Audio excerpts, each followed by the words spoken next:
Shalom Bapak Ibu Saudara, kita tiba pada materi yang keenam untuk pembelajaran soteriologi atau ilmu keselamatan, yaitu pertobatan atau bertobat. Mari kita berdoa. Allah Bapa Surgawi, dalam juru selamat kami Tuhan Yesus Kristus dan dalam Roh Kudus yang telah dimeteraikan dalam hati kami semua yang percaya, kami akan mempelajari arti bertobat atau pertobatan. Kami percaya Engkau memberikan hikmat bagi kami. Dalam nama Tuhan kami Yesus Kristus kami berdoa. Amin. Bapak Ibu Saudara yang terkasih dalam Tuhan Yesus Kristus, sama dengan iman dan perbuatan, salah satu yang paling dipersoalkan dalam teologi kekristenan, dalam soteriologi atau ilmu keselamatan adalah bertobat. Dan bertobat ini selalu dihubungkan hanya kepada perbuatan. Dan kalau tidak bertobat, tidak masuk kerajaan Allah. Jika demikian, jika andai kata seandainya bahwa bertobat yang benar itu adalah hanya berbicara perbuatan, berarti dengan perbuatan yang dibenahi oleh kita, kita akan memperoleh keselamatan atau hidup kekal. Hal yang aneh, kalau memang kita dapat merubah kehidupan kita, perbuatan kita dari buruk menjadi baik, dari hitam menjadi putih, dari berdosa menjadi kudus, dan kita diselamatkan karena perubahan perbuatan kita, maka kita menjadi juru selamat. Tapi apakah demikian maksudnya? Apa arti bertobat yang sebenarnya? Ada berapa jenis pertobatan dalam Alkitab? Mari kita melihat bagian kita. Yang pertama adalah Matius pasal 3 ayat yang pertama dan yang kedua. Matius pasal 3 ayat 1 dan 2. Demikian firman Tuhan. Pada waktu itu tampillah Yohanes Pembaptis di padang gurun Yudea dan memberitakan, bertobatlah sebab kerajaan sorga sudah dekat.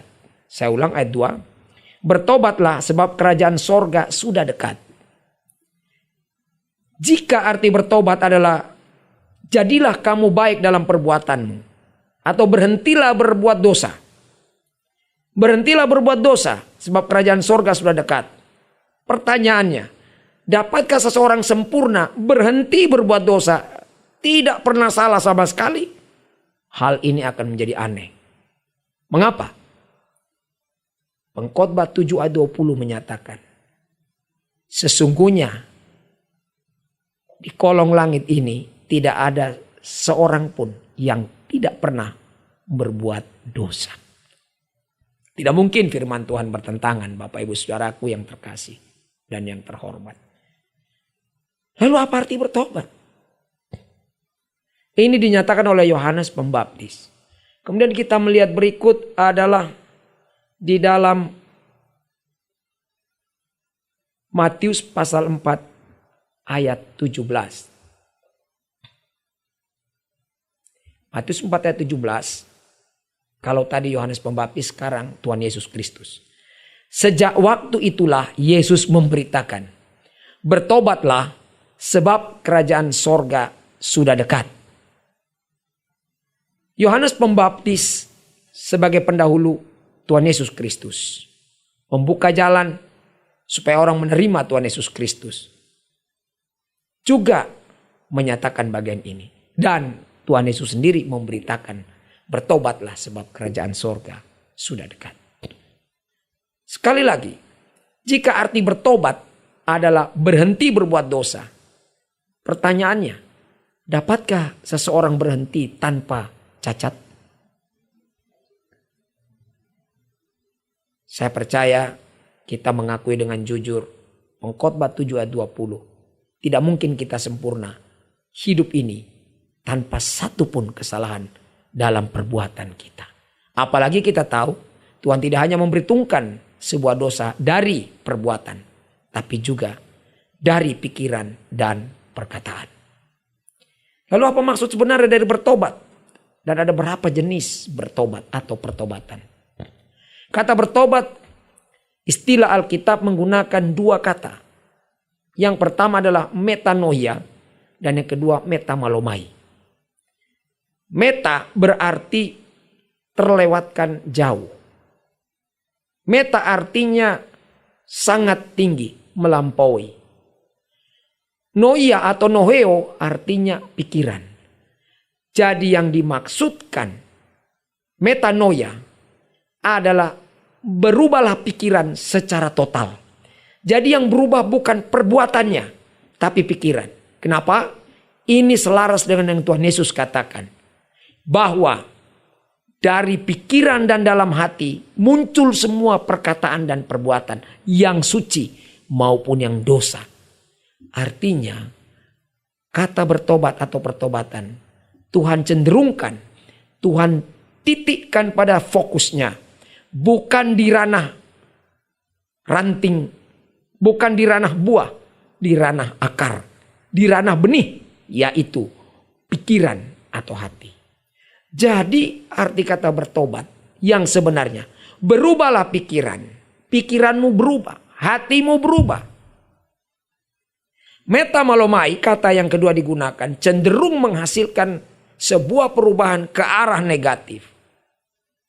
Itu sebabnya dalam kata ini dari Alkitab, baik Matius 3 ayat 1 dan 2, pengungkapan bertobatlah di dalam ungkapan oleh Yohanes Pembaptis maupun Matius 4 ayat 17, Tuhan Yesus mengungkapkan menggunakan kata yang sama, bukan metamalomai tapi metanoia. Artinya hendaklah engkau berubah hati dan pikiranmu secara total. Saudara-saudara, lalu ditanya, pertobatan ini untuk apa? Mari kita melihat ketika kembali yang di sini diungkapkan mengenai tujuan dari bertobat itu sendiri. Seperti yang diungkapkan dalam kitab Markus.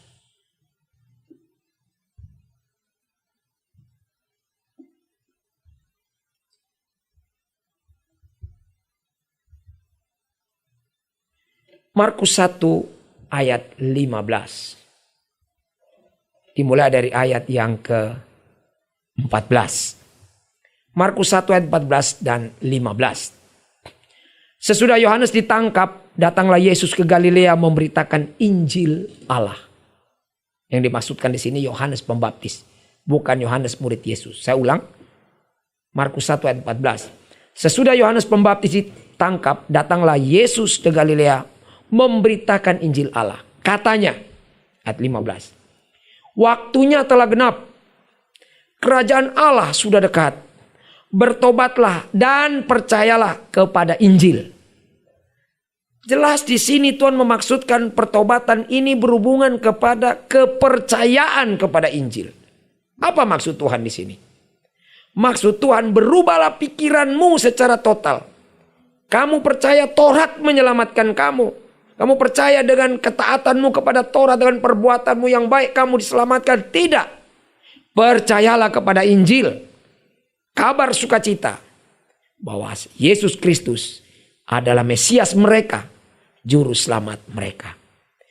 Lalu apa maksud metanoia yang sebenarnya? Metanoia yang pertama adalah percaya kepada Injil. Apa Injil itu? Kabar sukacita. Di mana berisi dua hal yang menyatu atau two in one, yaitu Yesus Kristus sang Mesias juru selamat dan ia menyelamatkan yang percaya dari segala dosa. Itu dinyatakan dalam program di mana bangsa Israel menginginkan Yesus sebagai Mesias mereka. Dan Mesias bukan hanya raja secara jasmani, tapi difokuskan oleh Tuhan raja secara rohani. Secara umum untuk semua bangsa, arti bertobat menggunakan kata yang sama ketika Rasul Paulus menyatakan itu kepada orang Korintus. Dengan kesedihan kamu akan dosa-dosa kamu, ketika kamu menyesal karena bertobat atau berubah pikiran secara total dari hatimu, kamu percaya Injil, kamu diselamatkan. Itu sebabnya tidak heran Rasul Paulus menyatakan kunci dari bertobat adalah metanoia, percaya kepada Injil dalam hati dan pikiran, yaitu Yesus Kristus telah mati, telah bangkit untuk menebus setiap orang percaya dari segala dosa. Saudara-saudara yang terkasih dalam Tuhan Yesus Kristus, masih banyak orang-orang yang berpikir bahwa bertobat adalah perubahan perbuatan. Mari kita lihat dalam rumus manusiawi. Dari manakah munculnya perbuatan? Apakah perbuatan baik maupun perbuatan buruk? Semuanya berasal dari dalam, keluar. Dari hati dan pikiran muncul pikiran, perkataan dan perbuatan yang baik maupun yang buruk, yang kudus maupun yang najis, yang putih maupun yang hitam. Itu sudah rumus. Karena itu orang yang mati tidak lagi berbuat dosa. Saudara, kita mendapatkan pengertian yang benar dari arti bertobat, yaitu berubah pikiran, tidak mempertahankan pengertian sendiri, tidak mempertahankan pikiran sendiri, tidak mempertahankan doktrin sendiri, bahwa dengan kekuatan saya, dengan perbuatan baik saya, dengan saya berhenti berbuat dosa, saya mampu, maka saya selamat. Salah. Kalau memang manusia dapat berhenti berbuat dosa secara sempurna, dapat merubah kehidupannya secara sempurna, dapat merubah pikirannya secara sempurna, dapat merubah kelakuan dan tingkah laku, tindak tanduk dan pikirannya secara sempurna, ia tidak membutuhkan Tuhan untuk menolong dirinya. Jelas bagian ini tidak bertentangan dengan firman yang lain yang menyatakan bukan karena perbuatan baik kamu diselamatkan, tapi semuanya karena panggilan kudus dan kasih karunia Allah. 2 Timotius 1 ayat 9, Efesus 2 8 dan 9. Semua menyatakan itu. Bahkan Roma pasal 3 yang kita pelajari sudah menyatakan dalam ayat 27. Apakah dasar kita untuk bermegah? Perbuatan kita yang membuat kita tidak berbuat dosa, yang membuat kita bertahan dengan perbuatan kita, pikiran dan perkataan yang baik. Tidak seorang pun dapat melakukan itu. Bukan itu kemegahan kita. Kemegahan kita ialah kita percaya bahwa dengan hati yang percaya, pikiran kita dirubah oleh Tuhan untuk bermetanoia. Percaya total bahwa Tuhan Yesus Kristus Sang Juru Selamat yang sudah mati dan bangkit untuk menebus yang percaya dari segala dosa dan memberikan kepastian keselamatan. Itu sebabnya tidak ada perbedaan pengertian mengenai metanoia. Baik dalam program Tuhan kepada bangsa Israel dan orang-orang bersunat, maupun oleh 12 rasul yang meneruskan program Tuhan Yesus bagi bangsa Israel dan orang-orang Yahudi. Demikian juga kata bertobat dalam pengertian metanoia yang diungkapkan oleh Rasul Paulus sebagai rasul dalam program atau dispensasi kasih karunia Allah. Karena memang kata ini menggunakan pengertian yang benar. Artinya berubah secara total dari hati dan pikiran. Maka kalau itu terjadi, perbuatan dapat dikendalikan untuk berubah. Karena hati dan pikiran adalah sumber dari perbuatan perkataan manusia. Saudara-saudara, itulah arti bertobat, percaya kepada Injil. Di dalam bagian ini, Rasul Petrus menyatakan di dalam 1 Petrus 3 ayat 18, inilah di mana dia menulis surat kepada orang-orang yang menerima surat ini, bahwa mereka diselamatkan, dibawa kepada Allah, dibenarkan, bukan karena mereka mampu berhenti berbuat dosa, mampu bertobat secara total dalam perbuatan, tapi dalam hati atau iman mereka. 1 Petrus 3:18 menyatakan, Sebab juga Kristus telah mati sekali untuk segala dosa kita. Jelas, inilah Injil bagi mereka. Sebab juga Kristus telah mati sekali untuk segala dosa kita.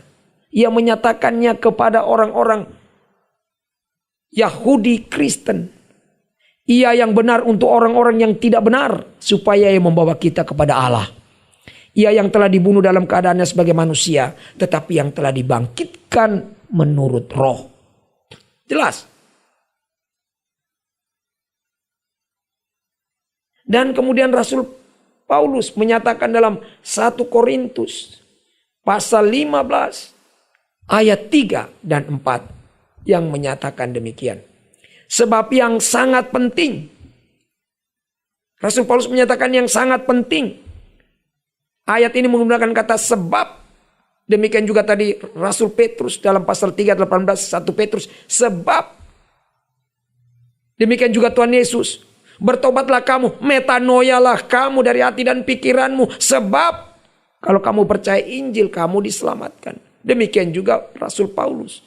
Bagi program atau dispensasi kasih karunia Allah, pemberitaan Injil kasih karunia Allah bagi bangsa-bangsa tidak bersunat, non-Yahudi dan bangsa-bangsa lain non-Israel. Sebab yang sangat penting telah kusampaikan kepadamu, yaitu apa yang telah kuterima sendiri, ialah bahwa Kristus telah mati karena dosa-dosa kita, sesuai dengan kitab suci, bahwa ia telah dikuburkan dan bahwa ia telah dibangkitkan pada hari yang ketiga, sesuai dengan kitab suci. Inilah yang dimaksudkan percaya kepada Injil. Metanoia kepada Injil. Artinya berubah pikiran, beralih pikiran total, beralih hati. Bukan dari perbuatan-perbuatan kita, tapi hati yang beralih kepada kepercayaan, iman keselamatan, kepada Injil keselamatan. Dua program ini berlaku sama juru selamatnya. Walaupun beda program, yaitu Yesus Kristus yang rela mati dan bangkit untuk segala dosa yang percaya.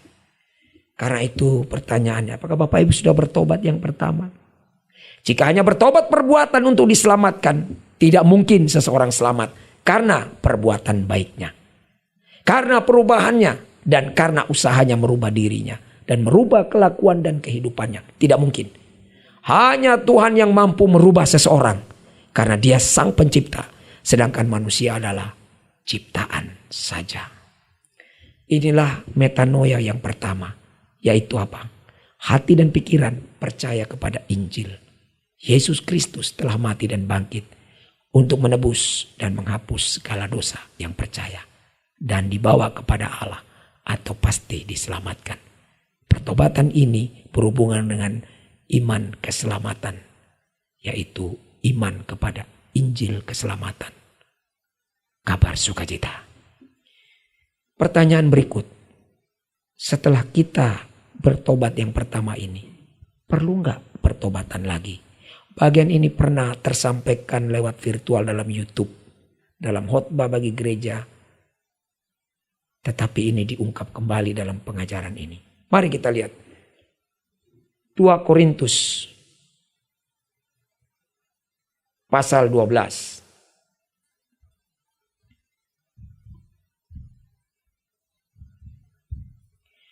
Jemaat di Korintus ini kalau kita lihat adalah mereka sudah jemaat Tuhan, sudah percaya.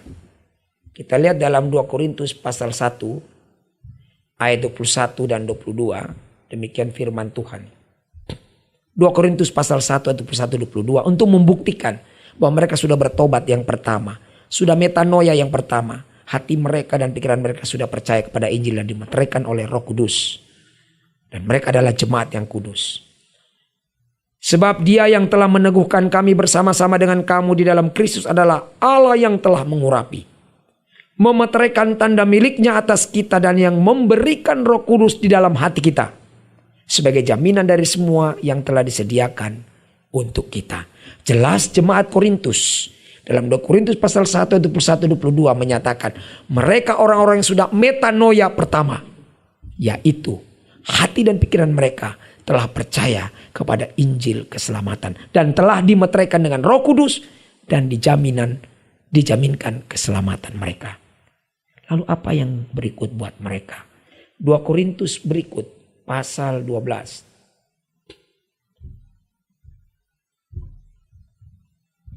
Ayat 21. Ayat 20 dan ayat 21. Demikian firman Tuhan kepada mereka yang sudah menjadi jemaat kudus, jemaat Allah, yang sudah metanoia pertama, sudah memiliki iman keselamatan, sudah memiliki Roh Kudus dalam hati. Apa pertobatan mereka yang kedua? Sebab aku khawatir bahwa apabila aku datang, aku mendapati kamu tidak seperti yang kuinginkan, dan kamu mendapati aku tidak seperti yang kamu inginkan. Aku khawatir akan adanya perselisihan, iri hati, amarah, kepentingan diri sendiri, fitnah, bisik-bisikan, keangkuhan, dan kerusuhan. Ayat 21. Aku khawatir bahwa apabila aku datang lagi, Allahku akan merendahkan aku di depan kamu. Dan bahwa aku akan berduka cita terhadap banyak orang yang di masa yang lampau berbuat dosa. Bukan berdosa, berbuat dosa. Dan belum lagi bertobat dari kecemaran. Bertobat dari kecemaran, percabulan dan ketidaksopanan yang mereka lakukan. Kata bertobat di sini juga menggunakan kata metanoia. Artinya metanoia yang kedua, yaitu berubah hati dan pikiran bahwa telah diselamatkan bukan untuk bebas berbuat dosa, tapi untuk dirubah oleh Tuhan. Baik pikiran, perkataan maupun perbuatan. Itu sebabnya ia menyatakan dalam 1 Korintus 6 ayat 20 dengan indah. Ia mengingatkan orang-orang yang sudah metanoia pertama, sudah percaya Injil keselamatan, sudah memiliki iman keselamatan, dimeteraikan dengan Roh Kudus.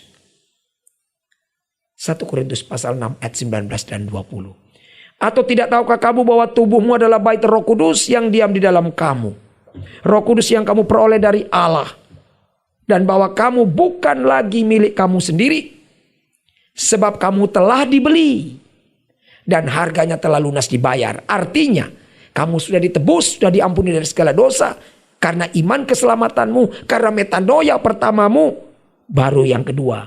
Karena itu, karena metanoia yang pertama, hati dan pikiranmu sudah percaya Injil keselamatan, sudah dimeteraikan oleh Roh Kudus dan tubuh kamu milik Yesus. Muliakanlah Allah dengan tubuhmu. Artinya tubuhmu bukan dipakai untuk berbuat dosa, tapi untuk berbuat memuliakan Allah. Yaitu apa?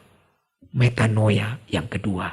Berubah pikiran bahwa kita diselamatkan bukan untuk bebas berbuat dosa, tapi untuk memuliakan Allah. Kita dilunasi dari segala dosa bukan untuk berbuat dosa lagi. Bukan untuk memuliakan diri kita, bukan untuk memuliakan diri orang lain, bukan untuk memuliakan gereja kita, bukan untuk memuliakan pendeta kita, bukan untuk memuliakan denominasi kita. Memuliakan Allah yang sudah memberikan kepada kita kepastian keselamatan yang kita terima melalui iman keselamatan yang masuk dalam metanoia yang pertama tadi. Apa kesimpulan dari pelajaran ini, Bapak Ibu Saudara? Sebenarnya dengan indah dinyatakan di dalam Efesus pasal 2 ayat 8 sampai 10. Demikian firman Tuhan. Metanoia yang pertama dalam ayat 8 dan 9. Sebab karena kasih karunia kamu telah diselamatkan melalui iman. Itu bukan hasil usahamu, tetapi pemberian Allah. Itu bukan hasil pekerjaanmu. Jangan ada orang yang menyombongkan diri. Setelah metanoia pertama, metanoia kedua. Karena kita ini buatan Allah diciptakan dalam Kristus Yesus untuk melakukan pekerjaan yang baik, yang telah dipersiapkan Allah sebelumnya. Ia mau supaya kita hidup di dalamnya. Saudara, ini dengan indah sebagai penutupnya, saya memberikan bagian yang sangat relevan dan memang paralel dalam pengertian secara kontekstual.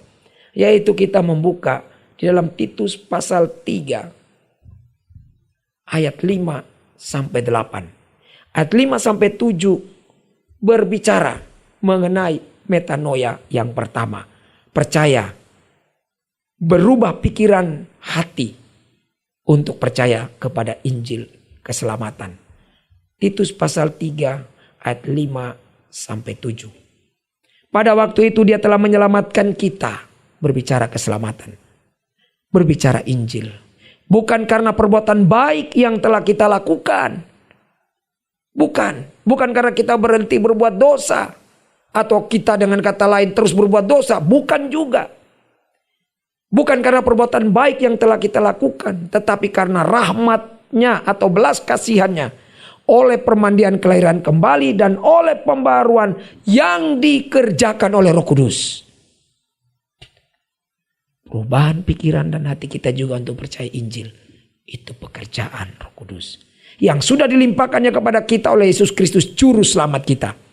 Supaya kita sebagai orang-orang yang telah dibenarkan oleh kasih karunia-Nya berhak menerima hidup yang kekal sesuai dengan pengharapan kita. Artinya metanoia yang pertama memberikan hak hidup yang kekal kepada kita. Karena kita percaya Injil keselamatan. Kita tidak lagi mengandalkan perbuatan baik kita. Kemudian metanoia yang kedua sebagai orang yang sudah diselamatkan. Ayat 8 Titus 3. Perkataan ini benar dan aku mau supaya engkau dengan yakin menguatkannya. Agar mereka yang sudah percaya artinya sudah beriman keselamatan, sudah metanoia yang pertama kepada Allah. Sungguh-sungguh berusaha melakukan pekerjaan yang baik. Itulah yang baik dan berguna bagi manusia. Mari kita ambil kesimpulan akhirnya. Metanoia adalah perubahan total hati dan pikiran.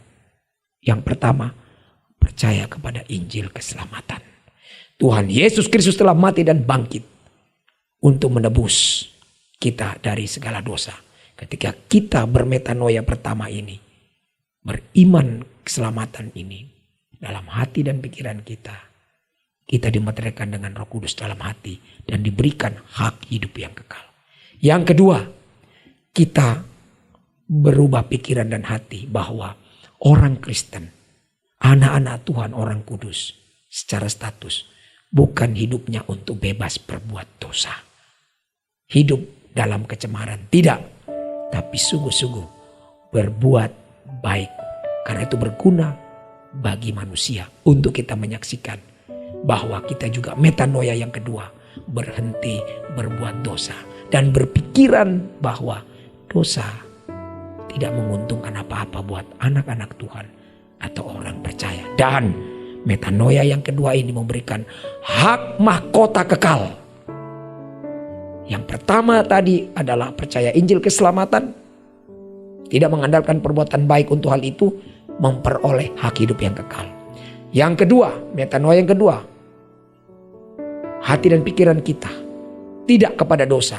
Itu menghasilkan hak memperoleh mahkota kekal atau upah di dalam surga. Apakah Bapak Ibu Saudara sudah mengalami metanoia yang pertama? Pertobatan yang pertama? Segeralah. Karena kita tidak tahu meninggal dunia kapan. Setelah meninggal dunia tidak ada kesempatan beriman kepada Injil keselamatan. Tidak ada kesempatan metanoia lagi.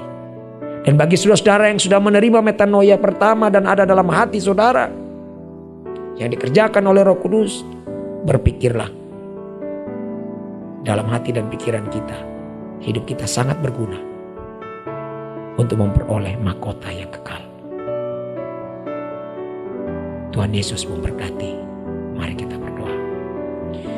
Terima kasih Tuhan, Engkau yang membuat kami percaya Injil keselamatan, iman keselamatan dalam hati dan pikiran kami. Yang artinya kami telah bertobat atau metanoia yang pertama. Dan Engkau menganugerahkan hak hidup yang kekal. Dan sebagai orang-orang percaya, orang kudus, orang pilihan milik-Mu yang sudah bermetanoia pertama, kami mau bermetanoia yang kedua. Kami mau bertobat yang kedua. Hati dan pikiran kami tidak kami arahkan kepada dosa, kecemaran, kenajisan, tapi kepada kekudusan, kebenaran, dan kebaikan.